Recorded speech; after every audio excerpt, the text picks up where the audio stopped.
தூய்மை காவலர்களின் ஆர்ப்பாட்டம் ஆர்ப்பாட்டம். தமிழக அரசு தமிழக அரசு தமிழக அரசு தமிழக அரசு நிரந்தரப்படுத்து நிரந்தரப்படுத்து நிரந்தரப்படுத்து நிரந்தரப்படுத்து தூய்மை காவலர்களை நிரந்தரப்படுத்து நிரந்தரப்படுத்து. தமிழக அரசு தமிழக அரசு தமிழக அரசு தமிழக அரசு வழங்கிவிடு வழங்கிவிடு கொரோனா ஊக்கத்தொகை 15.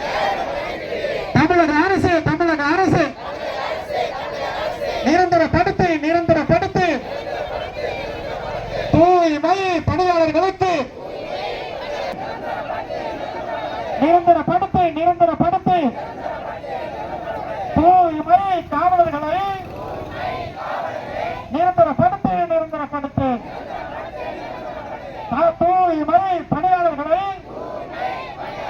நிரந்தரப்படுத்தி ஊரக வளர்ச்சித்துறை நிர்வாகம் நிர்வாகம் என்ன ஆட்சி என்ன ஆட்சி எங்களின் ஊதியத்தை என்ன ஆட்சி என்ன ஆட்சி மாவட்ட நிர்வாகம்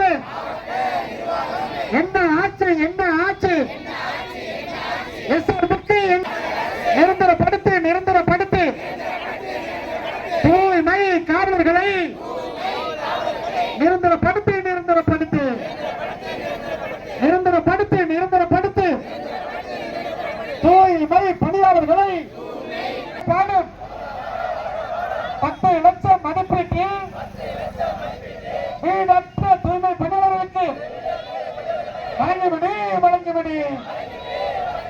தமிழக அரசு தமிழக அரசு என்ன ஆட்சி என்ன ஆட்சி கொரோனா ஊக்கத்தொகை எங்களை பணி செய்ய நிர்பந்தப்படுத்தது.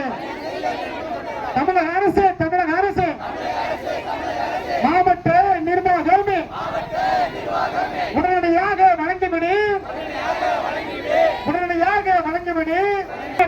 நிர்வாகம் மாவட்ட நிர்வாகம் வழங்கிவிடு வழங்கிவிடு எங்களின் ஊதியத்தை மாதம் 5ஆம் தேதிக்கு தமிழ்நாடு அரசு தூண்டாது தூண்டாது. மாவட்ட ஊரக வளர்ச்சித்துறை அதிகாரிகள் மத்தியிலே நாங்கள் மனுக்கள் கொடுத்திருந்தோம். அந்த மனுக்களின் அடிப்படையிலே அதாவது கிட்டத்தட்ட 7/1/2020 மாநில ஊரக வளர்ச்சித்துறை ஆணையரிடமிருந்து வரப்பெற்ற அந்த உயர்த்தப்பட்ட ஊதியத்தை எல்லா மாவட்டங்களிலும் வழங்கிய போது நம்முடைய பெரம்பலூர் மாவட்டத்தில் மட்டும் மனு அளிக்கப்பட்டது. ஆனால்